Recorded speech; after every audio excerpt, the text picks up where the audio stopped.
persatuan dalam upacara Hari Sumpah Pemuda. Jaga kelestarian budaya, Rumah Batik Karimata pertahankan proses secara manual.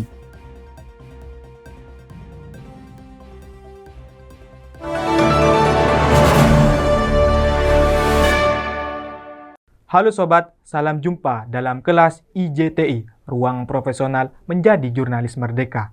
Bersama saya, Ahmad Mirzak. Selain dua informasi tadi, kami juga akan menyajikan informasi menarik lainnya. Tetap bersama kami di News 58.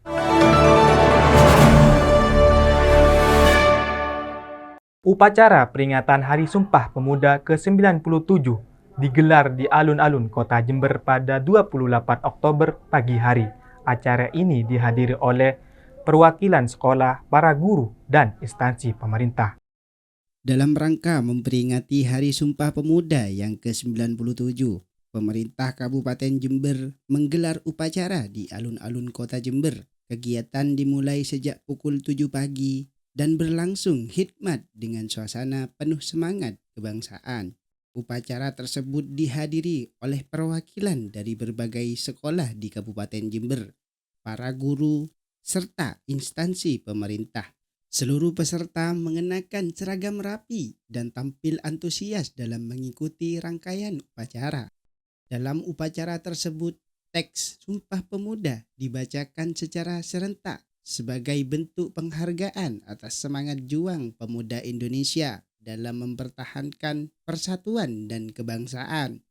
Suasana tampak khidmat saat bendera merah putih dikibarkan, diiringi lagu kebangsaan Indonesia Raya. Momen ini menjadi pengingat bagi generasi muda untuk terus melanjutkan semangat juang para pemuda di masa kini. Hari-hari satu gerakannya kemerdekaan, Sumpah Pemuda itu memang harus kita peringati. Dan pesan kami tetap kita pesan pada generasi muda khususnya, mari tetap kita jaga kesatuan gitu, kayak kompak selalu di dalam menjaga NKRI ya, itu diantaranya.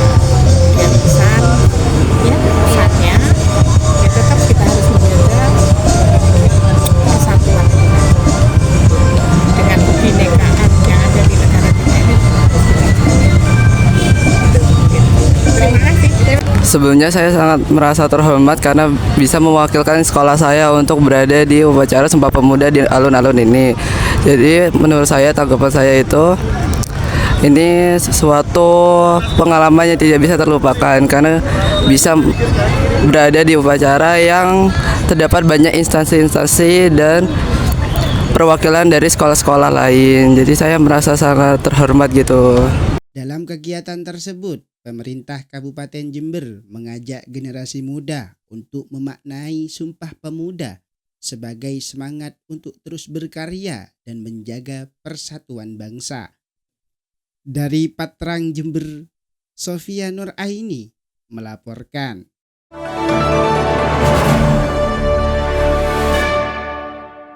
Guna melestarikan budaya serta menjaga tradisi luhur, salah satu perajin batik di Kecamatan Sumbersari Jember tetap mempertahankan proses produksinya dengan cara tradisional di tengah pesatnya perkembangan teknologi saat ini. Beginilah aktivitas sejumlah perajin batik yang ada di Jalan Karimata, Kecamatan Sumbersari, Jember. Mereka tampak sibuk membuat motif batik di atas kain putih tanpa mesin, melainkan proses secara manual. Mulai dari menggambar pola, menyenting, hingga pewarnaan. Perajin batik Karimata ini sudah beroperasi sejak 26 tahun yang lalu dan masih tetap eksis hingga kini. Harganya pun cukup terjangkau, dari Rp150.000 hingga Rp500.000 per lembar kain batik, tergantung motif dan tingkat kerumitannya.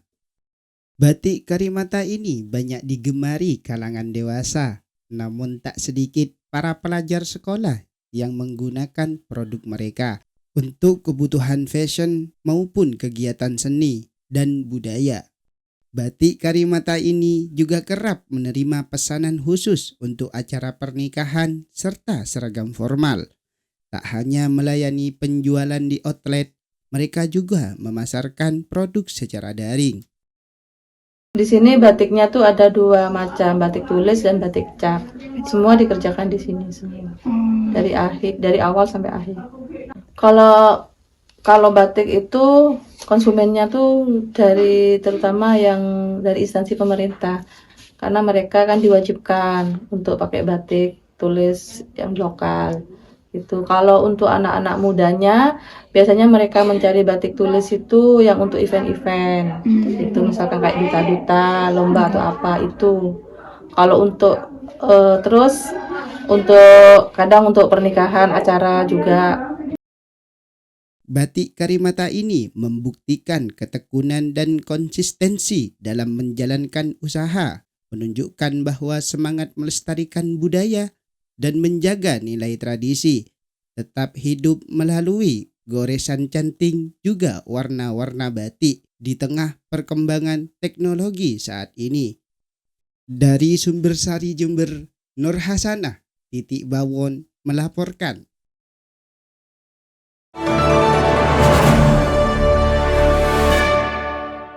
Sesaat lagi kami akan menghadirkan informasi tanggapan DPRD Jember terkait turunnya harga pupuk.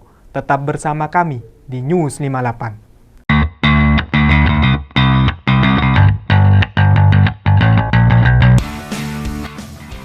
Inilah program edukasi jurnalis TV yang layak Anda ikuti. Kampus IJTI. Halo Sobat, selamat jumpa dalam Kampus IJTI. Ruang profesional, berlibur bersama keluarga. Sejarah masa lalu di Jember. Saya Kirana Yudi. Kampus IJTI. Ruang profesional menjadi jurnalis merdeka. halo Sobat, saya Adiba, Eca Deluis, saya Aisyah Mawadina, mahasiswi PAS Nurul Jadid Python Probolinggo, program studi komunikasi dan penyiaran Islam. Saya senang sekali menjalani praktikum jurnalis TV di kampus IJTI. Di tempat mental lapang, belajar secara langsung teknik reportase, berbasis audiovisual, dan memproduksi materi berita televisi, menimba ilmu dan pengalaman kepada ahlinya. Peserta diarahkan terlibat langsung dalam proses hunting berita, membuat skrip atau naskah berita televisi, voice over, dubbing, hingga proses editing video. Ayo bergabung dalam Kampus IJTI. DPRD Jember menyambut baik penurunan harga pupuk bersubsidi sebesar 20%, serta mengharapkan pemerintahan pusat memastikan ketersediaan dan distribusi tepat sasaran. Turunnya harga pupuk bersubsidi sebesar 20% yang dilakukan oleh pemerintah pusat adalah langkah yang sangat positif dan diharapkan dapat meningkatkan kesejahteraan petani di Kabupaten Jember. Namun, DPRD Jember juga ingin memastikan bahwa penurunan harga pupuk bersubsidi ini dapat diimplementasikan dengan baik dan tepat sasaran. Oleh karena itu, diharapkan pemerintah pusat dapat memastikan ketersediaan pupuk bersubsidi di daerah dan memantau distribusinya agar tidak terjadi penyelewengan. DPRD Jember berharap bahwa pemerintah pusat dapat terus memantau harga pupuk di pasaran dan memastikan bahwa penurunan harga pupuk bersubsidi ini dapat berdampak positif bagi harga pupuk di pasaran. Dengan demikian, petani di Kabupaten Jember dapat merasakan manfaat dari kebijakan ini dan meningkatkan produktivitas serta pendapatan mereka. Dalam rangka mendukung ketahanan dan kedaulatan pangan dan berdasarkan Menteri Pertanian tertanggal 22 Oktober 2025 tentang penurunan harga eceran tertinggi pupuk bersubsidi itu sangat membantu para petani saat ini.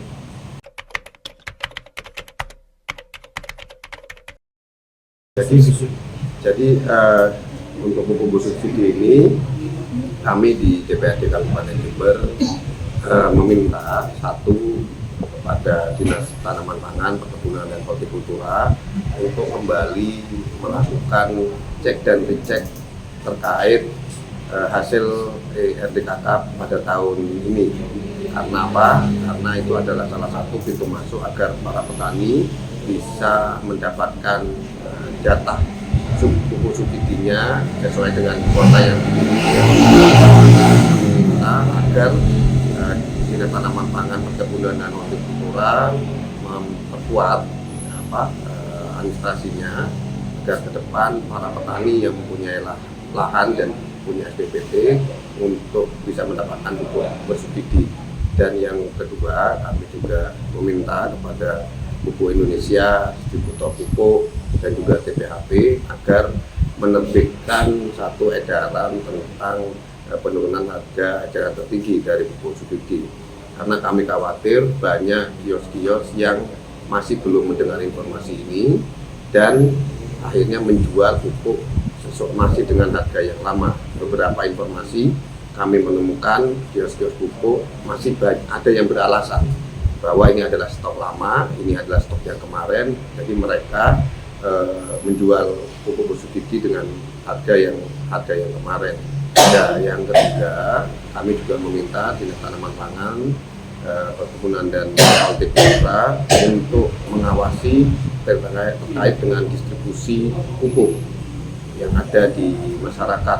Walaupun hari ini belum masa tanam, namun kami melihat indikasi banyaknya permainan terkait dengan subsidi pupuk. Yang keempat, yang paling utama, walaupun hari ini sudah input RDKK sudah berjalan, namun kami minta agar semua petani yang memiliki lahan agar melaporkan luasan lahan pertaniannya dengan membawa SPPT, KK, dan KTP ke PPL, kios pupuk, agar apa? Walaupun tidak masuk hari ini, mungkin di 3 bulan ke depan karena ada pemutahiran tanah mereka, lahan pertanian mereka akhirnya bisa mendapatkan jatah pupuk subsidinya. Dan yang kelima, ini juga satu perhatian juga buat kita, tidak hanya di eksekutif maupun legislatif, tapi masyarakat. Kami minta untuk tidak mudah mengalihfungsikan lahan pertanian produktifnya, karena kalau lahan pertaniannya tidak ada, lahan pertaniannya sudah habis, ketahanan pangan, kedaulatan pangan itu tidak akan tercapai.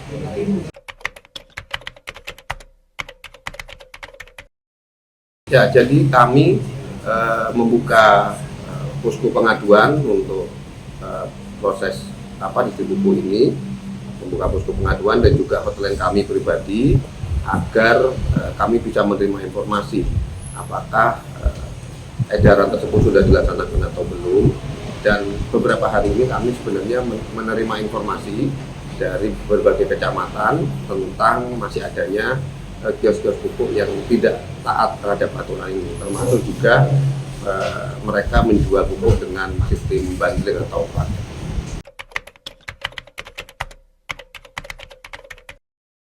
Ya, jadi saya pikir harga pupuk yang turun hari ini itu juga membantu membantu mengurangi biaya produksi dari petani.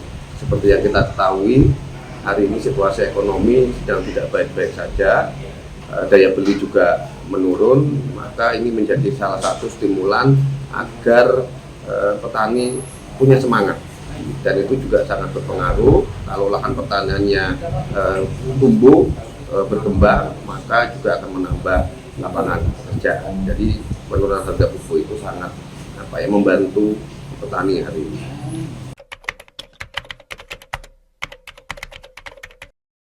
Jadi memang salah satu hal yang sering dan biasa terjadi di banyak tempat, banyak lokasi, bahwa pupuk subsidi masih belum bisa memenuhi kuota dari masyarakat.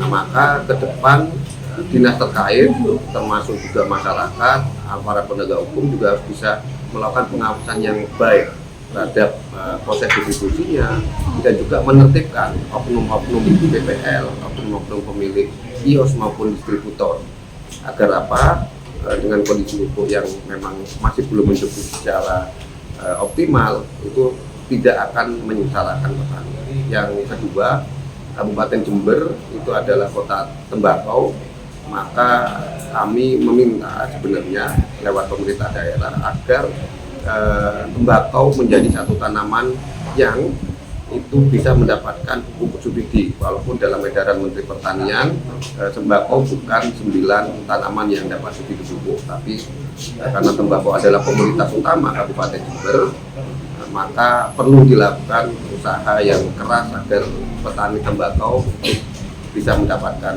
jatah pupuk subsidi.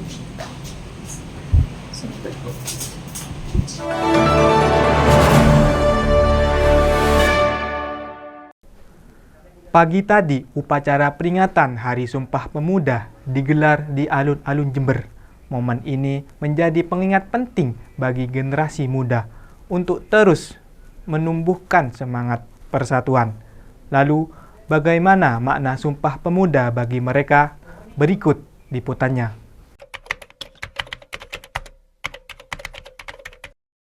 Hari Sumpah Pemuda kita mengingatkan kepada pemuda-pemudi agar pembangunan di Indonesia dengan semangat dan berdedikasi. Kita menjalankan satu perintah secara individu di bangsa Indonesia dengan mengadakan sejenis upacara ini, Sumpah Pemuda ini yang 28 Oktober 2025 ini. Bukan hanya sebagai memperingatkan, tapi kita harus ada pesan dan kesan bahwanya perjuangan pemuda pada waktu itu sangatlah kuat dan komprominya mereka mempunyai tekad yang sangat kita junjung tinggi. Nah, Sumpah Pemuda bagi kita adalah untuk semangat kesatuan, semangat kebangsaan dan tanggung jawab terhadap negeri ini ya.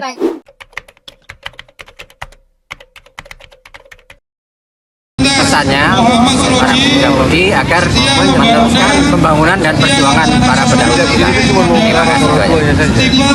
Pertama, kita sebagai pemuda otomatis kita mempunyai tekad yang kuat untuk mempersatukan bangsa negara Indonesia ini. Itu yang pertama. Yang kedua, mengajak kepada pemuda seluruh Indonesia ini gimana caranya bisa mempunyai tekad yang kuat untuk memajukan bangsa Indonesia. Bukan karena kita punya sejarah, tapi kita mempunyai kemampuan di bidang untuk meningkatkan dan mempersatukan bangsa Indonesia itu sendiri. Untuk generasi muda ini, diingatkan lagi dengan Sumpah Pemuda ini untuk meningkatkan persatuan di tengah-tengah keberagaman. Tetap kuat, tingkatkan jiwa patriotisnya dan jiwa belajar. Jangan pernah putus asa dan tetap berkembang walaupun Indonesia sedang tidak baik-baik saja. Dan jadilah bermanfaat bagi bangsa walaupun tidak dilihat oleh mata banyak orang.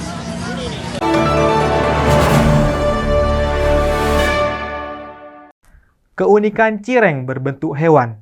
Informasinya akan hadir sesaat lagi. Tetaplah bersama kami di News 58. Program Studi Komunikasi dan Penyiaran Islam berdiri di bawah Fakultas Agama Islam Universitas Nurul Jadid. Sejak tahun 1996, Prodi Komunikasi dan Penyiaran Islam merupakan prodi yang mengintegrasikan ilmu komunikasi dengan dasar keislaman yang merujuk pada trilogi dan panca kesadaran Pondok Pesantren Nurul Jadid. Kamera, roll in action. Kembali lagi bersama kami di podcast KPI, bincang-bincang santai menuju masa depan.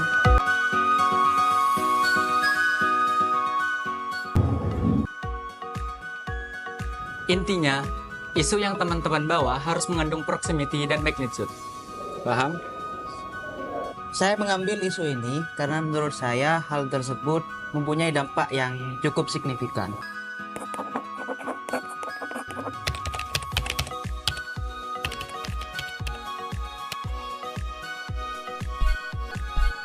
Teknik editing video dan desain menjadi salah satu skill yang harus diselami oleh mahasiswa dan mahasiswi program studi komunikasi dan penyiaran Islam.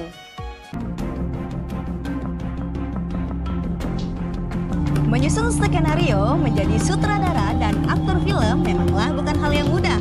Oleh karena itu, di program studi komunikasi dan penyiaran Islam, mahasiswa dan mahasiswinya dilatih untuk menjadi scriptwriter, sutradara, dan aktor profesional. Kamera standby. Ada mau mana? Mau daftar kuliah di Universitas Nurul Jadid. Program studi apa? Program komunikasi dan penyiaran Islam. Ayo kita bareng-bareng. Yuk. Untuk menarik minat anak-anak, seorang penjual di depan SDN Jember Lor 1 membuat kreasi cireng dengan berbagai bentuk hewan. Tak hanya menarik secara visual, namun juga memiliki cita rasa gurih yang disukai segala usia. Halo Sobat Kuliner, kali ini saya sedang berada di depan SMP 1 Jember. Nah, di sini ada jajanan yang super lucu, yaitu cireng berbentuk hewan. Gak cuma tampilannya yang menggemaskan, tapi rasanya juga gurih banget loh. Cocok buat teman-teman untuk jajan nyore. Mau tahu? Yuk ikutin. Di depan SDN Jember Lor 1, suasana ramai terlihat setiap jam istirahat sekolah. Bukan tanpa alasan, anak-anak berkumpul untuk membeli cireng yang memiliki bentuk tak biasa. Cireng buatan Pak Arif ini dibentuk menjadi berbagai macam hewan, seperti gajah, dinosaurus, kura-kura, buaya, jerapah, dan banyak lagi. Bentuknya yang lucu dan unik membuat anak-anak semakin antusias untuk membeli dan mengenal berbagai jenis hewan. Pak Arif mulai tahun 2010. Sebenarnya dulu tidak hewan, bentuk ceker ayam sama sempol.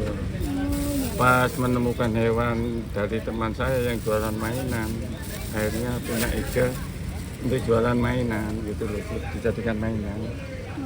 Kalau porsinya bukan porsi, hitungannya per kilonya. Per kilo ya Pak? Ya kalau omset sekarang hanya 1,5 kilo paling banyak itu. Ya banyak yang suka karya bentuk-bentuknya, soal makanannya ya gitu-gitu aja. Kalau kedepannya bisa membuat anak punya inspirasi untuk berkarya sendiri. Nggak, kalau mau belajar nggak sampai 1 hari bisa. Yang sulit itu dari bahannya, kalau kita nggak tahu bahannya sulit. Olahan cireng Pak Arif ini dibuat dari campuran tepung kanji yang diolah dengan bumbu racikan khas. Adonan tersebut kemudian dibentuk menyerupai berbagai hewan sebelum digoreng hingga berwarna keemasan dan siap disajikan. Rasa yang gurih dan kenyal, apalagi jika dinikmati dengan bumbu balado pedas asin. Baru pertama kali. Baru pertama kali baru nyoba berarti ya Kak ya? Karena menarik dan Nah, lucu ya karena bentuk hewan juga ya Kak. kupu-kupu sama Kupu sama burung ya. rasanya enak, gurih. Yang Cireng juga. yang apa? Bentuk cacing juga. Cacing nggak bisa, misalnya Zio. Ya. Udah berapa? Beli 4 kali. Sering ya? Iya. Bentuknya bagus. Ya. Rasanya enak. Oh, iya. 2.000-an. 2.000-an aja ya? Kura-kura. Kura-kura ya? Iya. Bisa lebih laris dan rasanya bisa tambah enak. Tak hanya lezat, cireng berbentuk hewan ini juga jadi media edukasi untuk anak-anak dalam mengenal berbagai jenis hewan secara menyenangkan. Dengan harga terjangkau dan penampilan menarik, cireng buatan Pak Arif ini sudah menjadi jajanan favorit di kalangan siswa sekolah dasar. Dari Sumbersari Jember, Karina Pudi melaporkan. Nah, cireng berbentuk hewan ini tak hanya memberikan cita rasa yang lezat, namun juga menunjukkan kreativitas dalam dunia kuliner lokal. Semoga ide-ide seperti ini terus bermunculan dan menginspirasi para pelaku usaha kecil untuk terus berinovasi. Saya Karina pamit undur diri, sampai jumpa.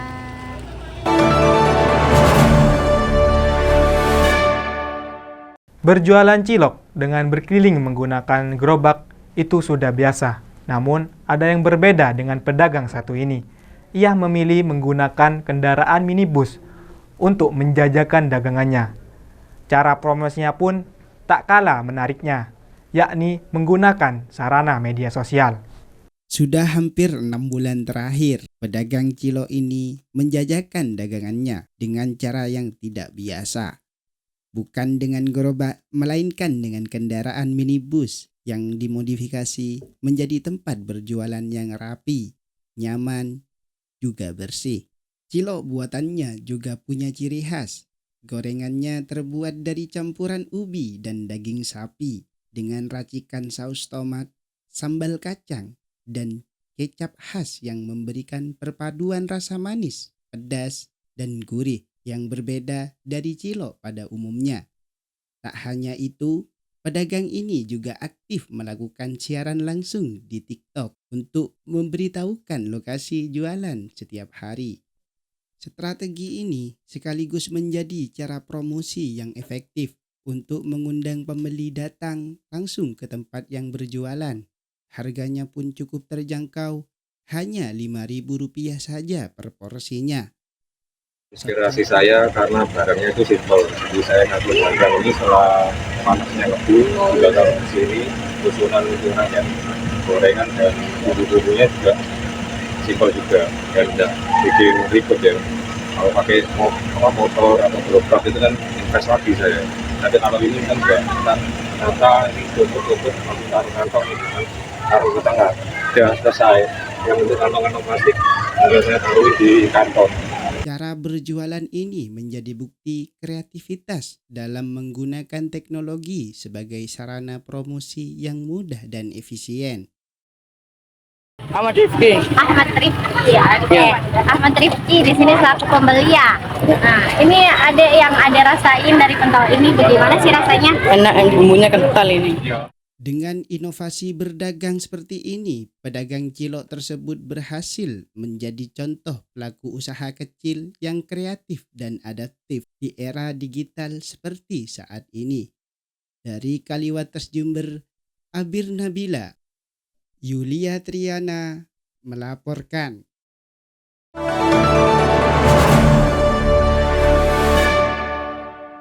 Dalam momentum Hari Sumpah Pemuda, semangat juang dan persatuan pemuda kembali direfleksi.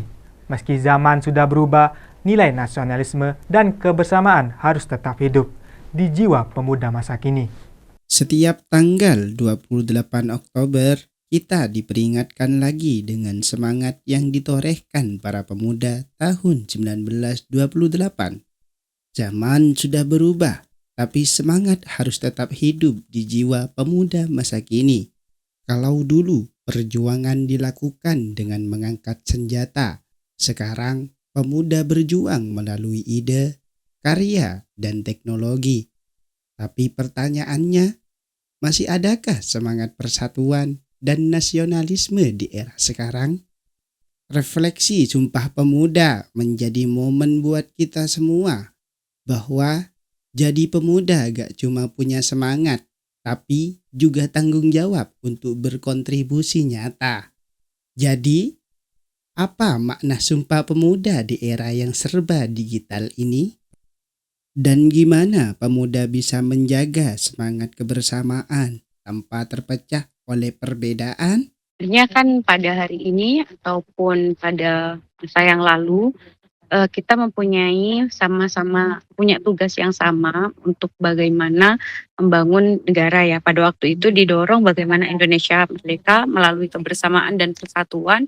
Nah, pada hari ini bedanya adalah bagaimana kita mengisi ruang kemerdekaan yang sudah ada, begitu kan. Mengingat lagi pada hari-hari ini kita hidup di ruang digitalisasi yang kemudian ini sangat mempermudah kita dalam membangun komunikasi, dalam membangun kemudian memberikan kritik kepada pemerintah dan lain semacamnya. Nah, mungkin disinilah peran yang kemudian ada diferensi gitu atau perbedaan antara pemuda hari ini dan pemuda di masa lalu, yaitu bagaimana yang dulu itu kebersamaan untuk mendorong kemerdekaan, yang hari ini kita membangun kebersamaan persatuan untuk memajukan ataupun memberi kontribusi nyata untuk perkembangan dan kemajuan Indonesia. Bagaimana seorang pemuda khususnya mahasiswa itu bisa menjadi agent of change, agen perubahan ataupun iron of stock bagi peradaban bangsa Indonesia ini.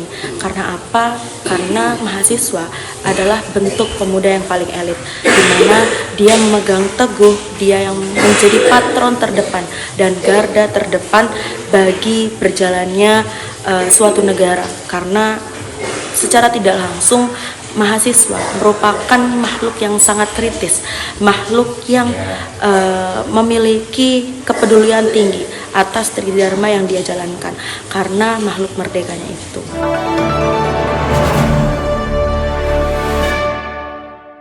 Tak terasa telah 30 menit saya menemani Anda menjadi jurnalis profesional, memperkuat kemerdekaan pers, berkontribusi untuk negeri. Sampai jumpa pada episode berikutnya. Saya Ahmad Mirzak bersama kru yang bertugas pamit undur diri. Sampai jumpa.